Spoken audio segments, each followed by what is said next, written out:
Bismillahirrahmanirrahim. Assalamualaikum warahmatullahi wabarakatuh. Di pertemuan yang kelima ini kita akan membahas mengenai IoT Gateway. Nah, sebelumnya teman-teman sudah pernah membahas tiga konsep dasar dalam Internet of Things. Yang pertama itu adalah ada suatu physical object yang akan kita tempatkan sensor dan aktuator. Kemudian bagian keduanya itu ada things yang terdiri dari controller, sensor, dan aktuator. Dan yang terakhir adalah internet. Nah, di internet itu salah satunya untuk proses konektivitasnya itu adalah memerlukan Internet of Things Gateway yang akan kita bahas di pertemuan ini. Adapun 5 hal yang akan kita bahas. Pertama, apa itu IoT Gateway. Kemudian ada sensing domain, ya, ada bagian sensor dan IoT Gateway. Kemudian kita akan membahas arsitektur dari IoT Gateway. Kemudian keempat itu apa saja yang harus kita lakukan untuk memilih sebuah IoT Gateway. Dan yang terakhir adalah kita akan membahas IoT Gateways dan edge computing, termasuk di sini ada beberapa studi kasus dan challenge, ya, tantangan yang ada ketika kita membahas sebuah IoT Gateway. Bahan dari materi kuliah ini saya ambil dari buku Enabling the Internet of Things, Fundamental Design and Application, penerbitnya John Wiley & Sons. Kemudian pengarangnya adalah Iqbal dan kawan-kawan. Ya, silakan dibaca bukunya. Nah, yang pertama, apa itu IoT Gateway? Nah, seperti kita ketahui, dalam IoT Gateway itu ada 3 domain. Nah, yang pertama itu adalah sensing domain di bagian bawah.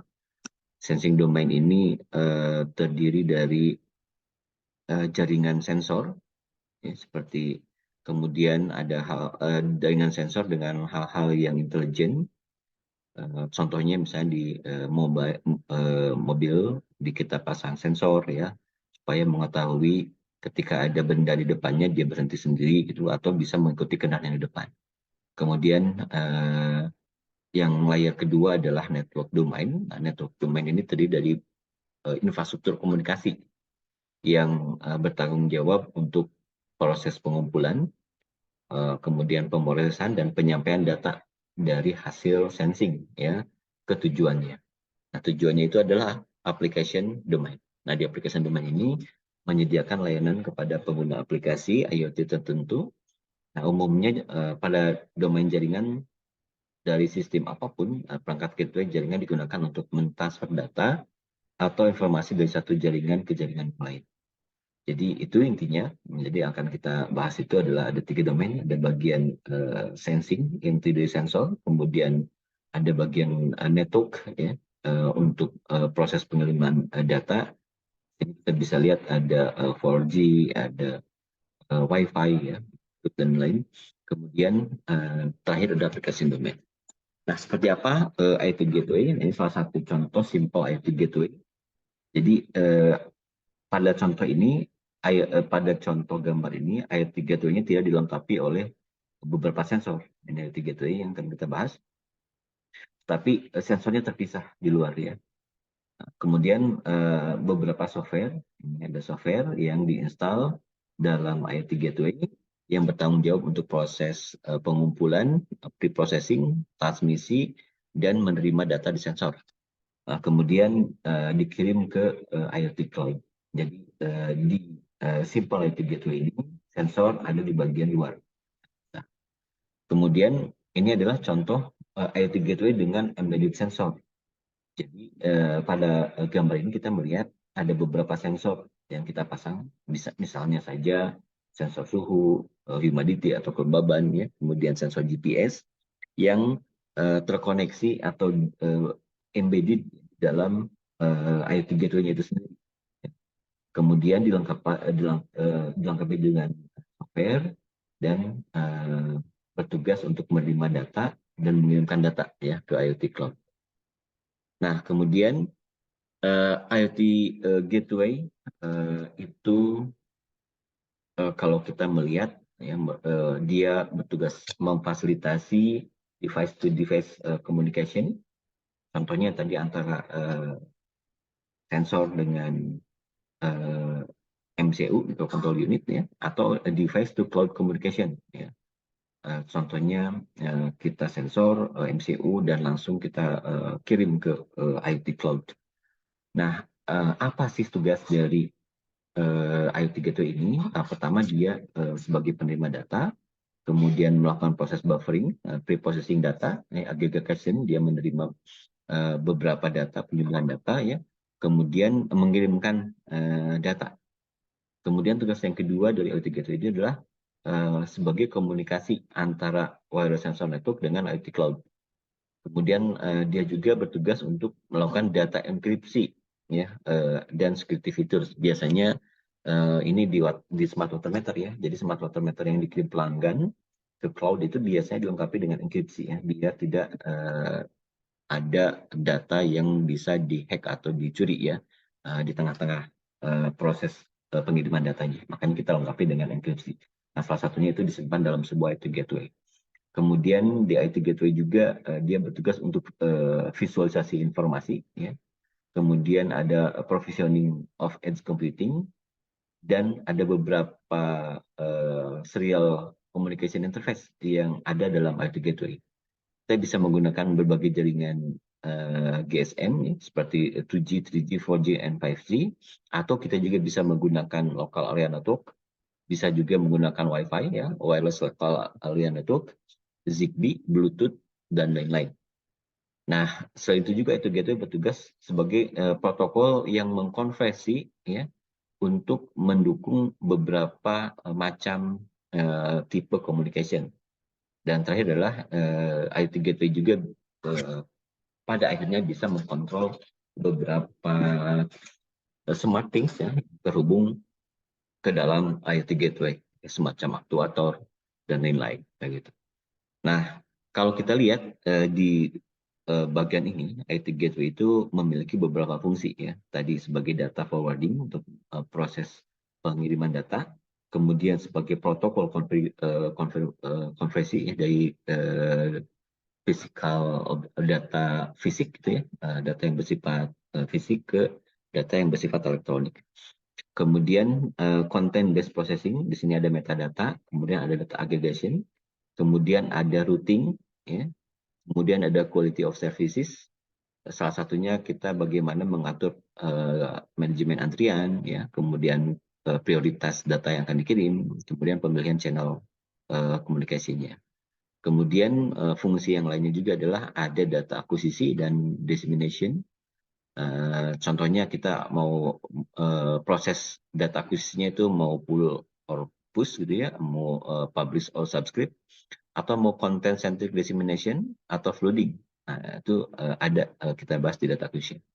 Dan terakhir adalah di manajemen. Ya, manajemen ini salah satunya automatic update, ya, remote management, ada OSD support, node addressing, dan lain-lain. Gitu. Nah, kalau kita lihat di sini ada beberapa tipe dari IoT gateway. Yang pertama yang kita sebut dengan wireless body area network, ya, ini atau WBAN, ya, ini wireless body area network. Biasanya ini ditempel di tubuh kita atau yang biasa kita bawa. Salah satu contoh dari wireless body area network ini adalah seperti smartphone, ya, single board komputer, seperti Raspberry Pi, Arduino, ada Flora, BeagleBone. Nah, kemudian atau router khusus ya yang digunakan sebagai gateway untuk mendapatkan informasi dari tanda-tanda vital yang dipasang pada pasien misalnya. Kemudian ada juga wireless personal area network, ya. Wireless personal area network itu dengan menggunakan teknologi komunikasi yang berbeda, seperti ada Bluetooth, Zigbee, ya, kemudian USB, laptop, smartphone, perangkat jaringan inti maupun apa yang bisa dikonfigurasikan sebagai gateway untuk menerima proses yang diterima. Ya. Atau ada juga yang kita sebut dengan WSN, Wireless Sensor Network. Nah, wireless sensor network itu biasanya dia berupa access point, base station, atau perangkat jaringan inti khusus yang digunakan sebagai gateway untuk mengumpulkan dan mengolah data sensor. Nah, atau yang sekarang lagi musim, yang lagi banyak dipakai di mobil-mobil keluaran terbaru gitu ya, yaitu adalah VANET. VANET ini adalah vehicular and vehicular ad hoc network ya, atau kita sebut dengan VANET. Vehicular gateway yang terhubung ke roadside unit ya, atau RSU dapat membuat layanan menjadi tersedia bagi on-road vehicle dengan delay yang sangat singkat. Nah, biasanya dia bisa membaca kecepatan dan lain-lain ya, yang dikirim dari sensor yang ada dalam kendaraan. Ini salah satunya dikirim ke RSU. Itu beberapa tipe IoT gateway. Kemudian selanjutnya kita akan membahas mengenai arsitektur dari sebuah IoT gateway. Yang pertama adalah arsitektur hardware layer. Nah, hardware layer ini di bagian bawah. Hardware layer ini adalah gateway yang terdiri dari sensor biasanya ya, tapi itu opsional. Kemudian di hardware layer juga ada microcontroller atau prosesor. Microcontroller yang kita gunakan contohnya ada ESP32, Node MCU, kemudian ada Raspberry Pi ya, dan lain-lain.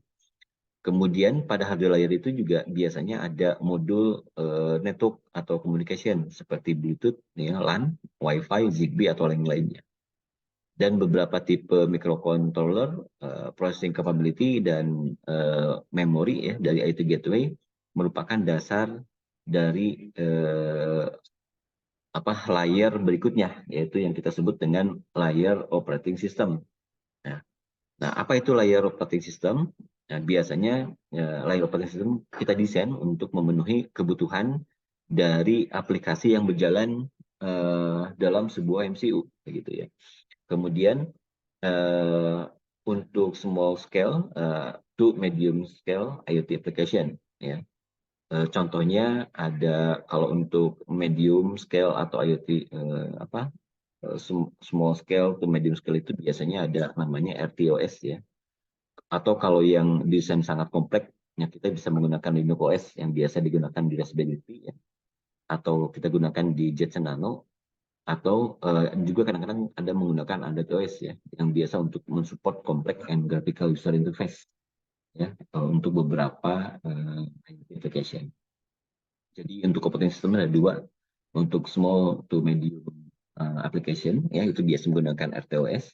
Kemudian untuk versi yang memerlukan grafis yang cukup besar ya, yang cukup tinggi, maka digunakan Linux operating system atau Android operating system. Nah, selanjutnya yang ketiga, yang ini adalah ada hardware abstraction layer. Biasanya layer ini mensupport untuk desain software, ya. Bagaimana dia hardware abstraction layer ini bebas independen ya dari hardware platform, dan biasanya mengurangi biaya cost untuk redesign IoT application. Nah, kemudian layer berikutnya bagian tengah, data forwarding layer. Data forwarding layer ini merupakan layer yang terdiri dari network selection, ya, untuk memilih network yang akan dipakai. Kemudian ada juga memilih interface selection, dan juga bagaimana dia adaptasi terhadap submodul yang dipakai. Jadi adaptation di sini, kemudian ada interface selection, dan saya ada network selection. Nah, network selection modul ini bertugas atau bertanggung jawab untuk provisioning ya dari underlying network level information ke interface selection module, di mana memerlukan pengambilan keputusan decision ya untuk memilih kira-kira interface mana yang akan digunakan untuk komunikasi ya. Kemudian juga adaptation model ini bertanggung jawab untuk mengubah atau mengatur paket ukuran dari berbagai macam teknologi yang dikirim dalam data forwarding layer ini. Nah, kemudian layer selanjutnya adalah service abstraction layer, berdekatan dengan data forwarding layer. Service abstraction layer ini biasanya merupakan standar interface ya untuk aplikasi developer untuk mengakses underlying network ya, dengan menggunakan IoT gateway. Kemudian selanjutnya ada manageability layer yang bertugas untuk mengelola IoT gateway supaya tetap keep on track gitu ya, untuk seluruh sensor yang terhubung. Kemudian di bagian kiri ini ada security layer ya untuk memastikan keamanan things, sensor, MCU, aktuator ya, kemudian keamanan data, kemudian network melalui implementasi crypto. Biasanya dipasang crypto authentication chip ya, sehingga sebagai tambahannya IT Gateway ini bertugas untuk mengencrypt semua proses transmisi ya, yang ketika dikirimkan ke IT Cloud supaya menghindari pencurian data. Nah, di yang terakhir adalah application layer. Application layer ini biasanya desainnya bisa kita custom, ya, tergantung kebutuhan. Di mana application layer ini adalah tempat kita berinteraksi dengan berbagai macam tipe application yang digunakan. Contohnya misalnya untuk aplikasi kesehatan, aplikasi transportasi, aplikasi pertanian, industri, dan lain-lain. Nah, selanjutnya, bagaimana cara kita memilih gateway yang tepat ya untuk project IT kita? Pertama, kita harus pahami dulu bahwa nature dari sistem arsitektur itu ada dua ya. Ada end device yang built-in dengan gateway, atau juga ada yang contoh ini yang kedua itu adalah central gateway.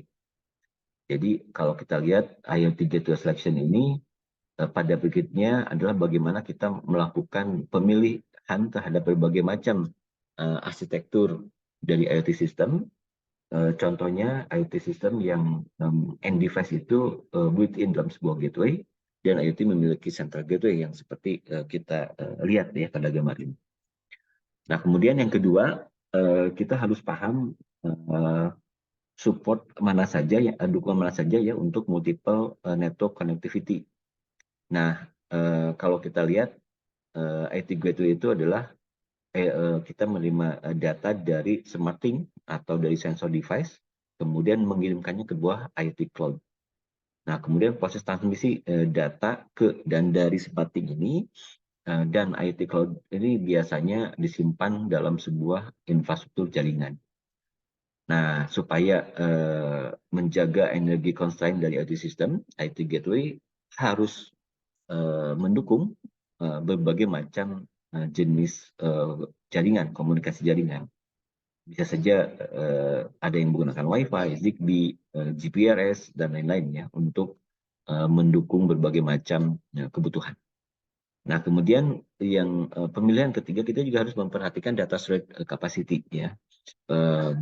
Berapa sensor yang dipasang, berapa jumlah sensor yang menerima ya secara real time, sehingga kita harus memperhitungkan secara cermat kira-kira IoT gateway memorinya itu berapa kapasitas yang tersedia ya, supaya bisa tetap berfungsi menerima data. Kemudian juga harus memperhatikan bagaimana lingkungan pengembangannya ya. Contohnya IoT gateway itu harus support berbagai macam lingkungan bahasa pemrograman, bisa Python, C, C++, atau yang lain-lain. Kemudian IoT Gateway juga harus tahan, harus kuat ya terhadap berbagai macam kondisi ya. Salah satunya kita bahas di sini adalah dia membahas nanti enkripsi standar, automatic discovery, authentication, dan lain-lain. Kemudian yang keenam adalah external hardware watchdog timer. Jadi harus mampu mendetek dan merecover ya untuk timernya ketika microcontroller di restart. Kemudian ada time synchronization ya supaya tetap memiliki waktu yang sama. Kemudian ada firmware update, dan terakhir adalah ada late indication ya atau remote reboot yang bisa kita lakukan dari jarak jauh ya untuk membantu recover ketika terjadi kesalahan atau kegagalan sistem dalam sebuah IoT gateway. Kemudian dia juga harus support dari equipment yang sudah ada ya, sehingga IoT gateway yang baru kita pasang itu harus dipastikan bisa menerima data dari peralatan sebelumnya ya, ketika data itu ditransmisikan dengan menggunakan device yang sebelumnya ada atau existing. Kemudian juga dia harus support terhadap standar protokol ya, seperti HTTP, TCP, ya, user datagram, protokol atau UDP, dan lain-lain ya. Dan beberapa IoT protokol seperti MQTT, ya, kemudian COAP, IP versi 6, Low Wireless Personal Area Network, ya, dan lain-lain. Kemudian gateway juga harus memenuhi beberapa sertifikasi standar yang dikeluarkan oleh lembaga sertifikasi. Kemudian juga harus mampu menggunakan control of low power, jadi dia tidak dia harus bisa menghemat baterai yang digunakan, karena isu tertinggi dalam dunia IoT itu adalah power consumption. Dan juga terakhir, IoT gateway itu diharapkan mampu mensupport edge computing yang akan kita bahas nanti di akhir perkuliahan ini. Nah, kemudian apa itu IoT gateway dan edge computing?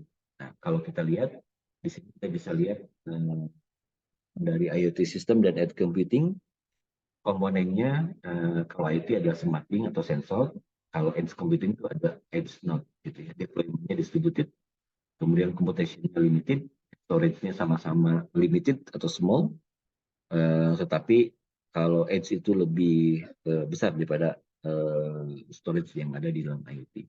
Kemudian respon time-nya fast, gitu, cepat, ya, atau tergantung dari aplikasi. Kemudian kalau kita melihat pada gambar ini, pada sebuah IoT system, IoT gateway itu biasanya mengirimkan edge computing ke preprocessing, kemudian aggregation, dan analisis, ya, dari data yang digunakan end user. Kemudian edge gateway menerima data, ya, dari device dalam sebuah IoT system dan mengambil keputusan untuk mengirim datanya kembali, ya, ke cloud atau ke edge device, ya, dengan memperhatikan kebutuhan komputasi, ya, dari beberapa aplikasi Internet of Things yang digunakan.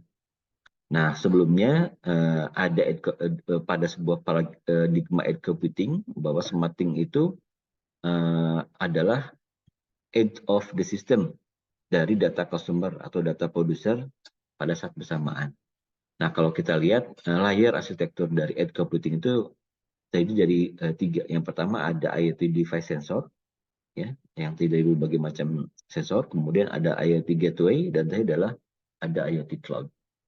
Apa keuntungan dari edge computing? Nah, beberapa berikut ini adalah potensial benefit dari edge computing. Pertama, dia memiliki kinerja terbaik, ya, dari IoT application. Contohnya, dia penyimpanan, processing datanya hampir mendekati mobile edge device, ya, untuk mengurangi respon time dan energy consumption. Kemudian meningkatkan performance dari IoT system. Kemudian keuntungan dari edge computing itu adalah real time data analysis. Jadi edge computing ini memungkinkan melakukan analisis data pada lokal level, ya, atau pada microcontrollernya, sehingga bisa memfasilitasi real time analisis dari data yang diterima. Kemudian edge computing juga salah satu keuntungan lainnya adalah scalability, di mana edge computing itu mengizinkan ekspansi dari sebuah computing capacity, ya, melalui penggunaan cost effective edge computing device, di mana datanya nanti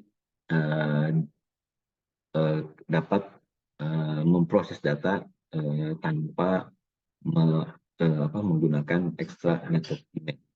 Kemudian yang keempat, edge computing itu mengurangi operational cost, ya, terutama untuk storing dan processing data. Pada edge itu biasanya mengurangi dari cost pengembangan infrastruktur back-end-nya.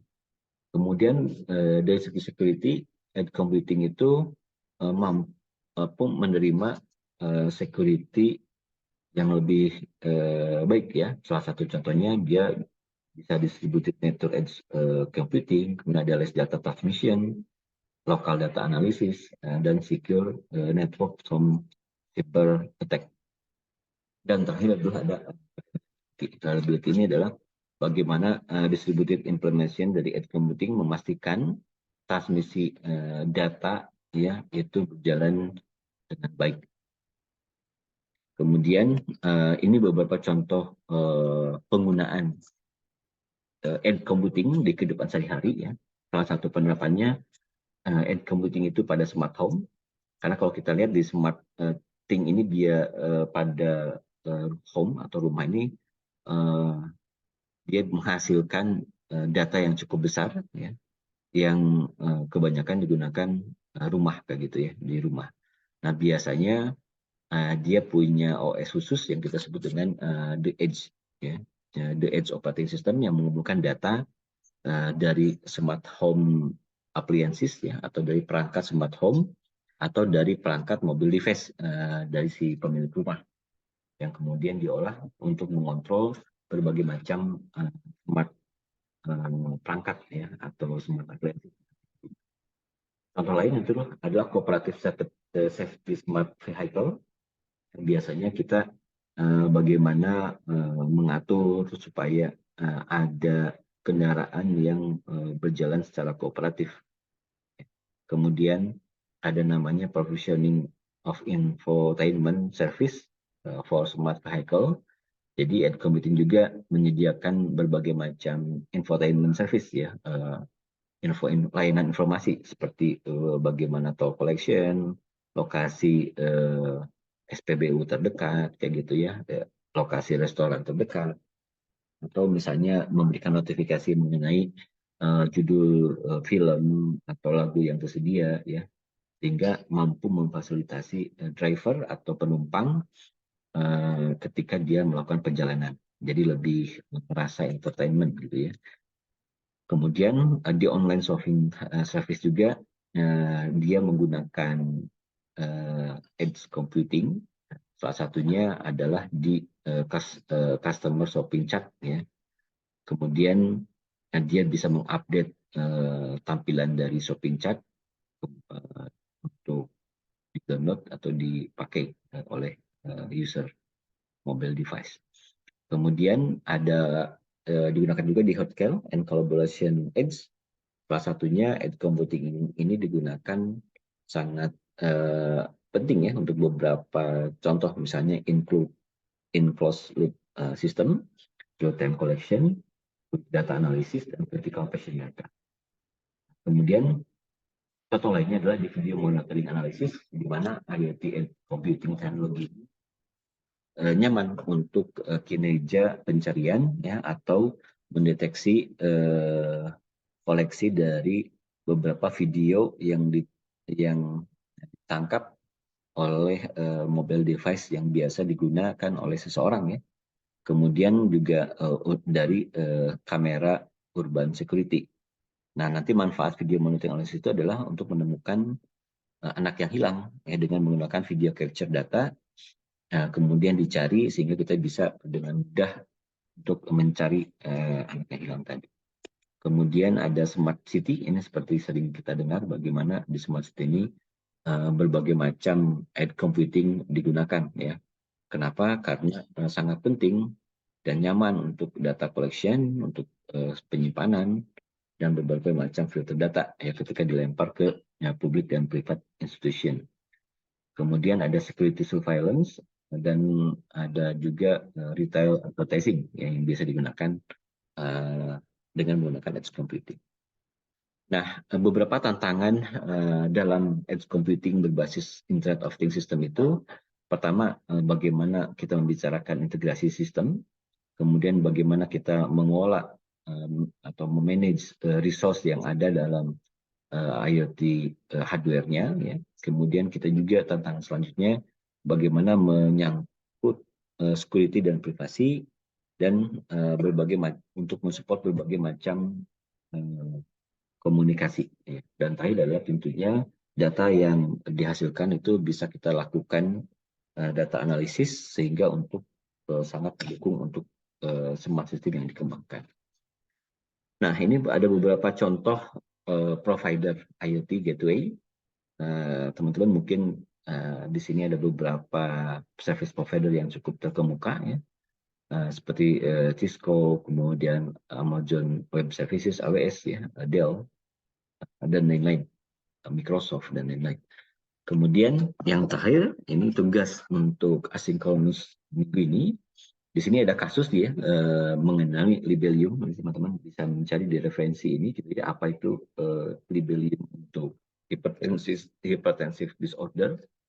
Jadi kalau kita lihat ini mengembangkan semacam hypertensive disorder dan gestational diabetes, itu adalah penyebab utama apa penyakit yang biasa diderita oleh ibu hamil, kayak gitu ya. Kemudian di sini dipasang ada namanya sensor tekanan darah, body position, ya, kemudian beberapa sensor yang lainnya. Kemudian si beberapa sensor ini adalah mengirimkan data sehingga bisa dimonitoring oleh emergency staff dan dokter, ya, atau tenaga medis, tenaga kesehatan. Nah, tugas Anda adalah mencari informasi, ya, bagaimana implementasi dari hypertensive disorder dan gestational diabetes, ya, dengan menggunakan IoT gateway, ya. Kemudian silakan cari, ya, di Bilium bagaimana proses dari sistem ini, ya, gitu. Anda ceritakan dalam sebuah makalah, gitu ya, yang terdiri dari minimal 3 sampai 5 halaman, menceritakan bagaimana sistem ini bekerja. Baik, itu saja materi dari asinkronus minggu ini. Selamat mengerjakan tugas. Jadi ada 2 tugas yang harus dilakukan. Pertama, membuat presentasi, dan kedua adalah mereview dari gambar yang tadi disampaikan terkait bagaimana penerapan sistem IoT gateway dalam sebuah sistem monitoring tekanan darah dan diabetes, ya, pada ibu hamil. Itu saja. Terima kasih atas perhatiannya. Assalamualaikum warahmatullahi wabarakatuh.